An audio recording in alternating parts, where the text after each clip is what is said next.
Welcome to the City of Newport, Kentucky special meeting of the Board of Commissioners, September 16th, 2024 at 5 p.m.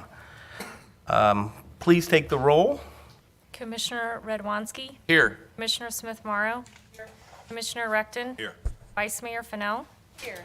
Mayor Kaduli. Here. We were starting the meeting with a public hearing.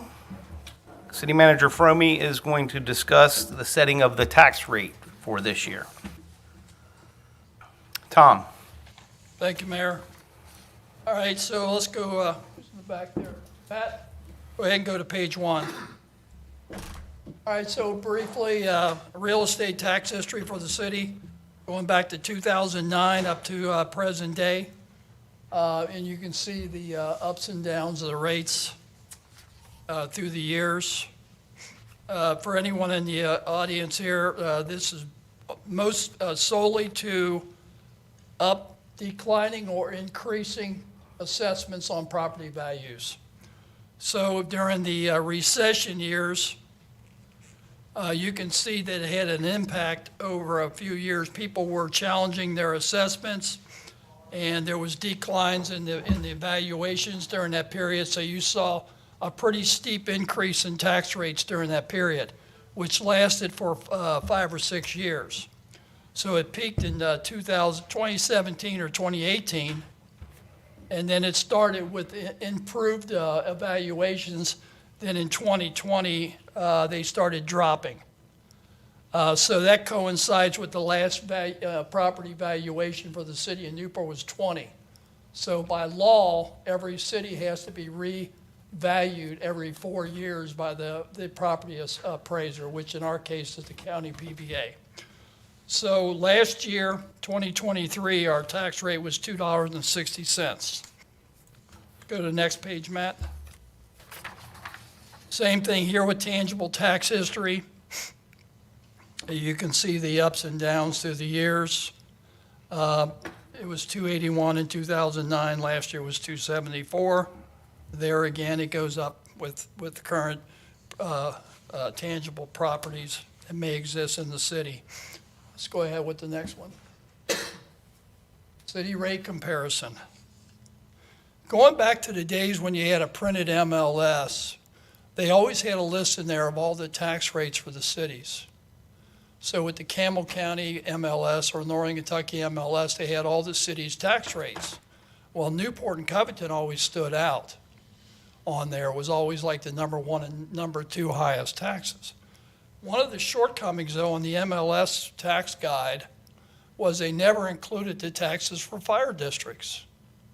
So Newport and Covington and similar other cities, their fire tax is included in our general property tax, so that we don't have a standalone tax for the fire department or fire district. So it's really an unfair comparison considering ours is included in one rate and not 2 separate rates. But leave that as it is. In reality, in 23, you can see the all-in rate for that.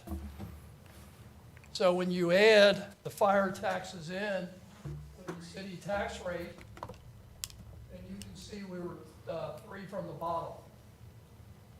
So we were the 3rd lowest all-in rates for that, only ahead of Wilder and Woodlawn. So I don't really think a lot of people realize that. They think the city tax rate's very high, when in reality it's not really high at all. So let's go to the next slide there, Matt. Thank you. So for fiscal year 23 and 24, our real property tax rate was $2.60. Our tangible tax was $2.74. And you can see the revenue from that, almost $2.6 million for property tax and $260,000 for tangible tax. The bottom line, so this is what I'm proposing for fiscal year 24-25.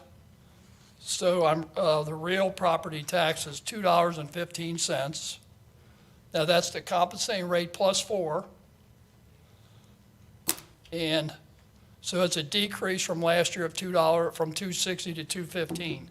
So a 45-cent reduction. For those, that's a 17% decrease, is what that translates to be. I'm recommending 259 for the tangible tax, so it's a decrease of 15 cents. And the expected revenue there, you can see what the revenues are. So the expected revenue for property tax is 2.73 million rounded up, and $278,000 for tangible tax with that. Now, just for your edification, what the compensating rate is would be 207 with just the compensating rate. Now, the compensating rate is basically staying exactly where you were. So the previous year, if you brought in $100, then the compensating rate you would still bring in $100, give or take. It would be in the ballpark for that. Now, I recommend the 4% just for us to basically stay even.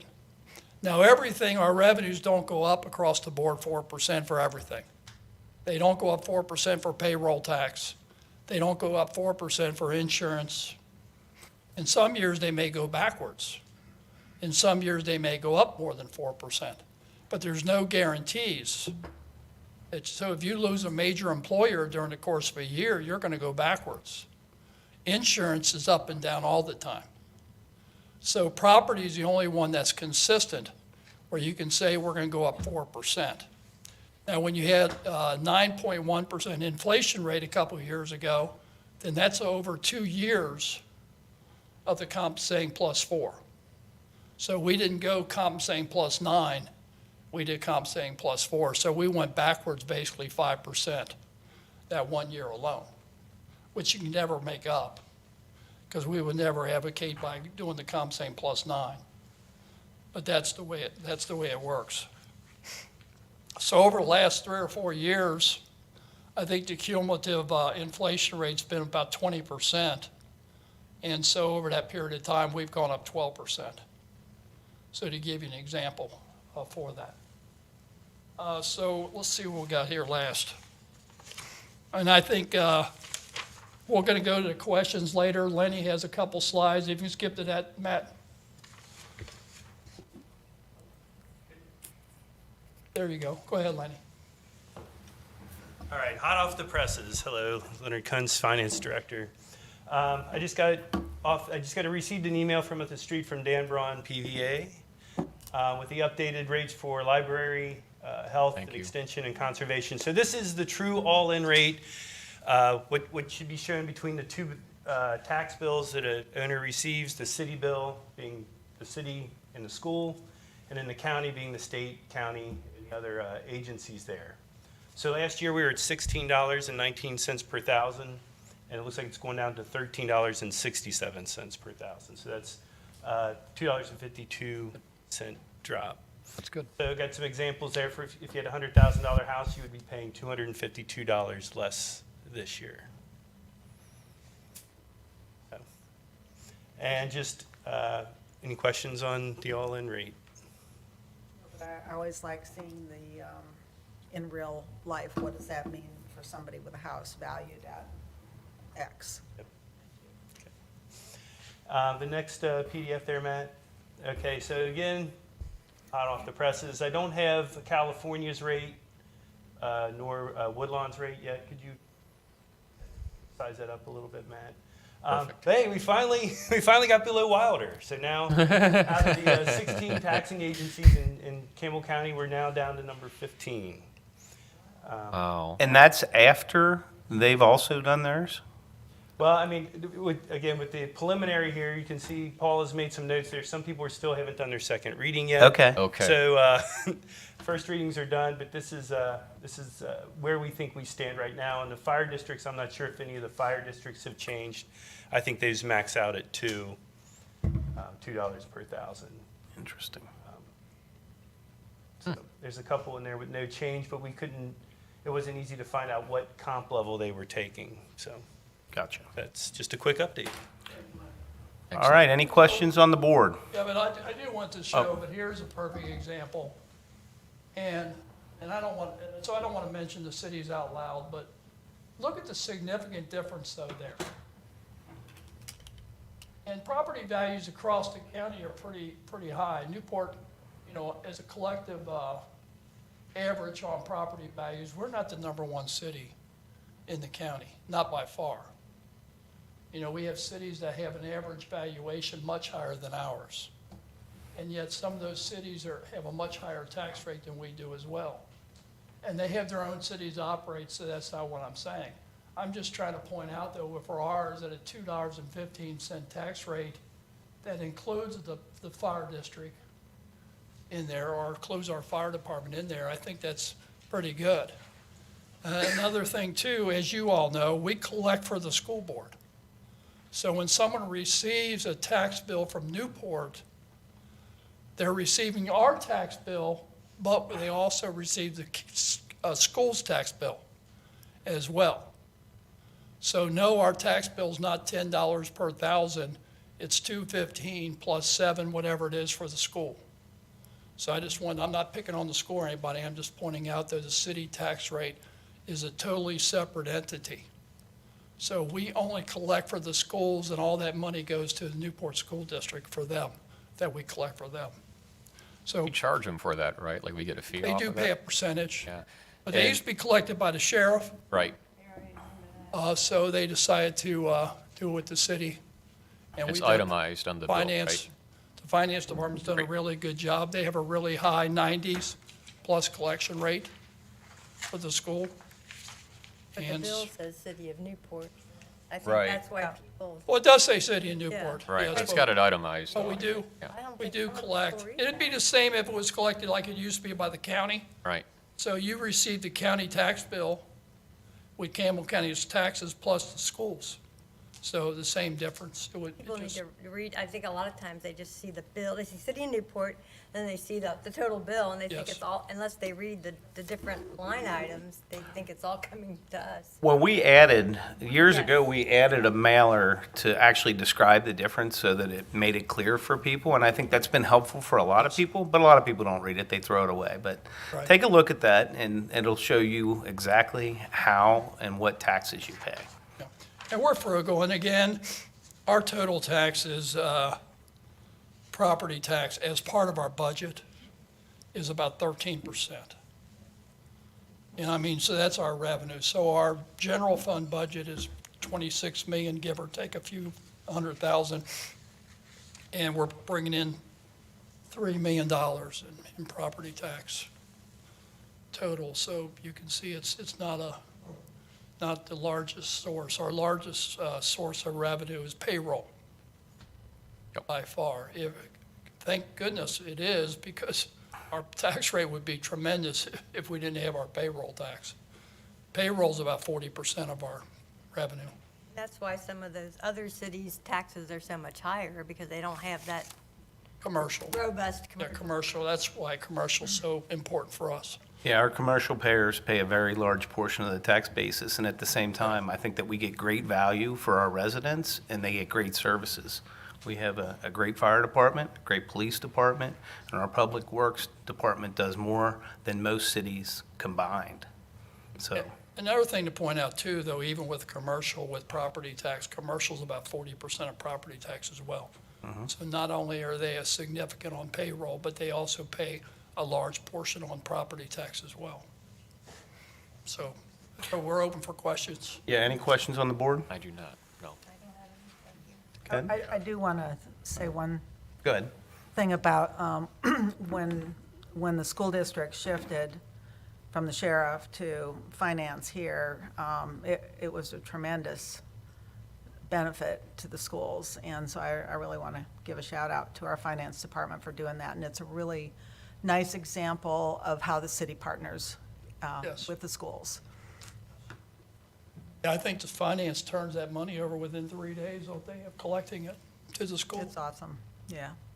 And the schools were beholden to that early discount Yeah, that's right. collected through the county, so it's been advantageous for the school to run through the city from that aspect as well.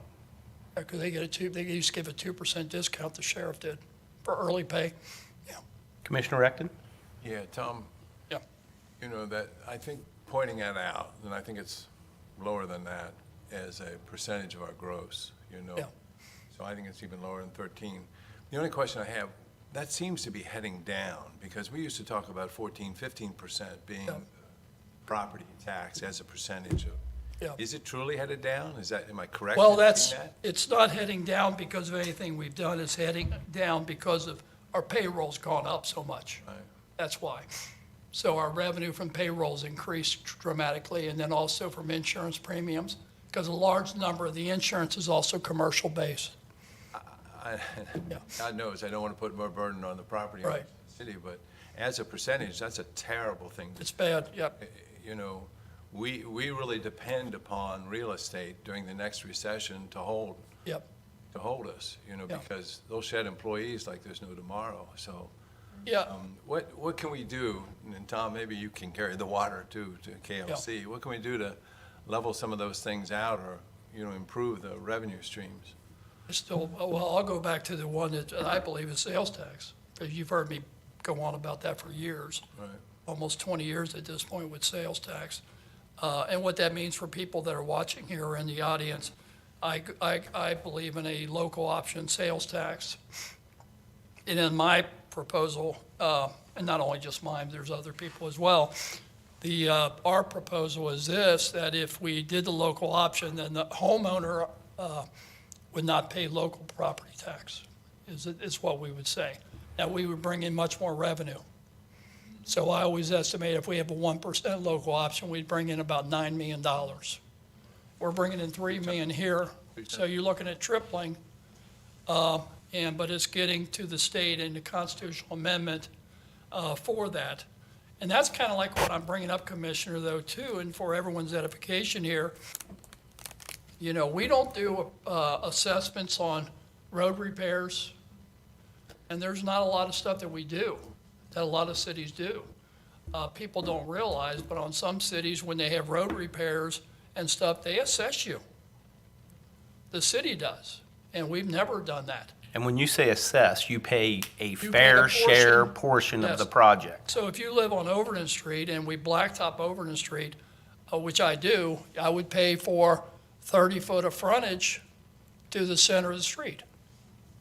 And the people right across the street from me would pay their 30 feet to the center of the street. And that's how that would work. And so obviously then they could do a lot more paving because it's not coming out of the general fund the same. You know, if we did that and we paid only 50%, then we could double our amount of paving for that. But that's my biggest thing is the sales tax revenue. Because like I said before, trying to bring up, and the reason that Commissioner Recton is bringing up for those that are watching is because when you have a recession, then you're more stable on property tax. So communities that were bedroom communities that had a much higher property tax, they did not pay the price like we did. So our revenues from payroll plummeted back in '08, '09. They just plummeted, dropped significantly.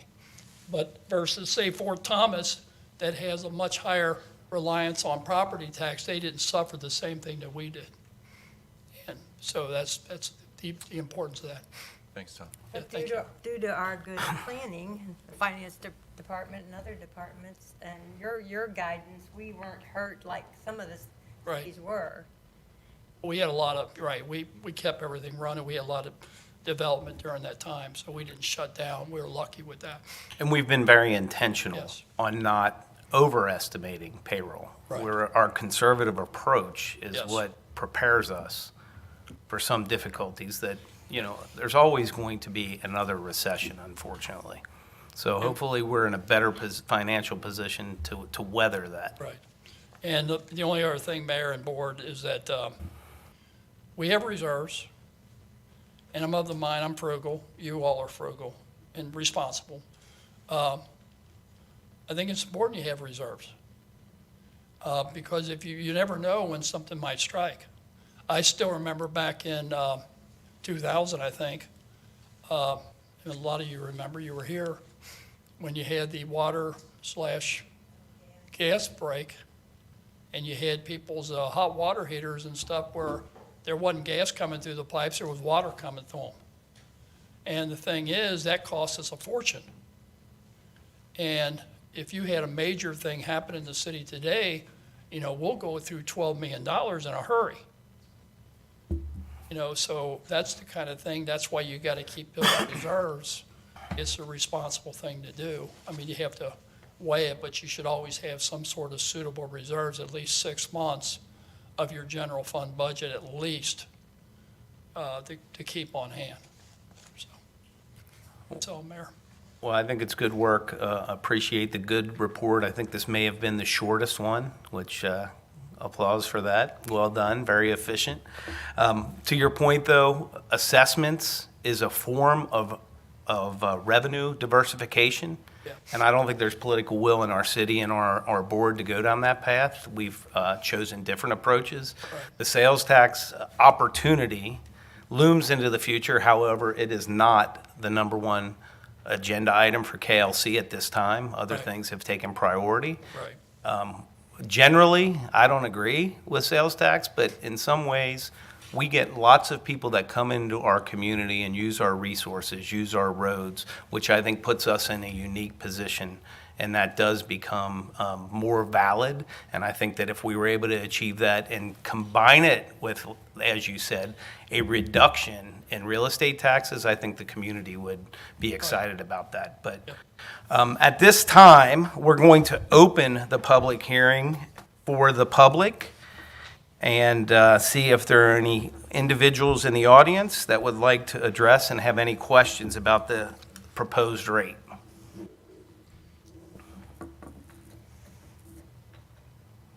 Looks very quiet out there. The chart I'd like to see is, everything's based on the property assessments or value. Please come to the mic. Come on up to the microphone and introduce yourself. Welcome. Ray Westenhofer.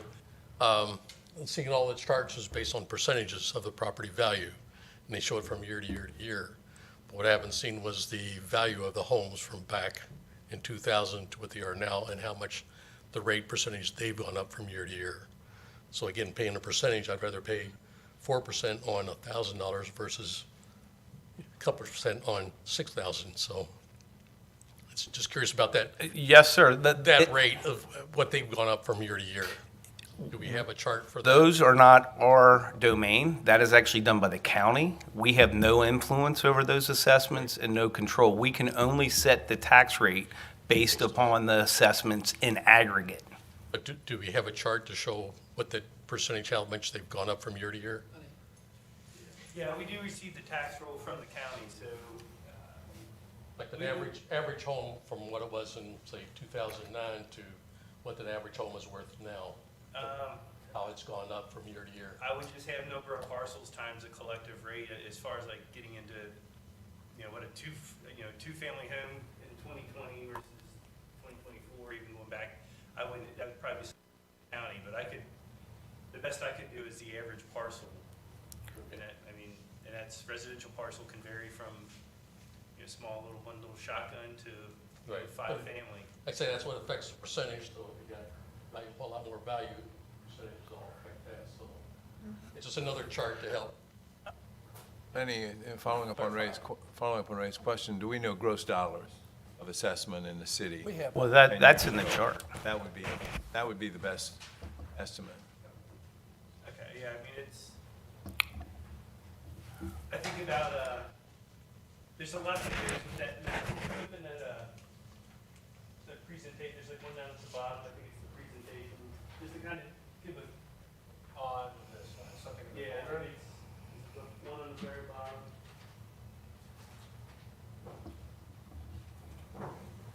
While he's looking for that, the one thing I will add is one of the things that is on the KLC's agenda at this point is the idea of assessments and how they're assessed to better understand the balance and how those decisions are made. Fundamentally, the overall value equates to 4% less. So that aggregate amount, we do not have the authority to increase taxes beyond 4%. So the aggregate property values are essentially moving in that direction, and that graph aligns. Is that correct, Lenny? Yes. So it aligns with our tax rate. So the graph should look the same, especially if we take 4% each year over year, correct? Very close. Yes, yes. That's a good way to think of visualizing it. I think what he's asking though for mayor is simply and I think we have that, Lenny, we have like a list of, don't we have an aggregate list of the like 10 years of the gross valuation? I think I can put something together. Yeah, we have that. But like here, it's about 20-something% from year to year over the last 2 years. That's what the increase in valuation was. But that increase, that includes the commercial and the private residence. Which results in essentially a 16% reduction in the rate. So there's a direct corollary. So they will graph out almost in the same pie. The question and the concern is that an individual parcel could double in price while another one stays the same. So that's where the friction occurs and the understanding becomes more difficult. And we do not have that information. That is compiled by the county PBA, which gives us the volume number, which the aggregate number that we use to set the tax rate. Does that make sense? Okay. Any other questions from the public? Going once, going twice, going a third time. The public hearing is now closed. No further comments will be heard. New business. First reading of Commissioners' Ordinance Number 18. An ordinance of the Board of Commissioners, City of Newport, Kentucky, levying and assessing ad valorem taxes for city purposes for the fiscal year 2024 through 25 on all property located within the City of Newport, Kentucky. So moved. Second. I think we just heard the presentation. We are voting on the rate. Any other comments on the board before we vote? Seeing none, please call the roll. Commissioner Redwanski? Yes. Commissioner Smith Morrow? Yes. Commissioner Recton? Just a quick question. We'll hear this next week, is that right, Tom? Yes, sir. Second reading? Yes, yes to advance it to next week. Vice Mayor Fennell? Yes. Mayor Kaduli? Yes. Commissioners' Order Number 64. An order of the Board of Commissioners, City of Newport, Kentucky, authorizing and directing Mayor Thomas L. Kaduli Jr. to execute a Second Amendment to Master Ground Lease effective as of May 31st, 2023, by and between the City of Newport, Kentucky and NOTL Property Owner LLC. So moved. Second. For discussion. City Manager Fromey? Thank you. So I'll make this the Fromey Cliff Note version with this. So years ago, and in your packet, you had it with the diagram on the back. So they had it the expansion area, which is where the aquarium added on to their building several years back. Then you had the back part behind there, they called the released area for that. So they have a sublease, they called it an estoppel, in a contract agreement, consent agreement. But they have a sublease, Newport and the Levy does, with the aquarium. It expires in 2039. Their actual lease with us expired in last year. And because of all the things going on with Margaritaville, it just fell through the cracks. So we have a lease with the levy, and they have a sublease with the aquarium. So all they're doing is reconciling the two. So what they need to do is get this done, and they're doing their financing and closing on all this, dealing with the levy and Margaritaville, so they need to get this done. So it's really a bookkeeping thing. It should have been done last year, but they dropped the ball for that. Questions on the board? You say this is associated with Margaritaville. How is that project coming along? Is there a commitment that once we do this, that project moves forward, or?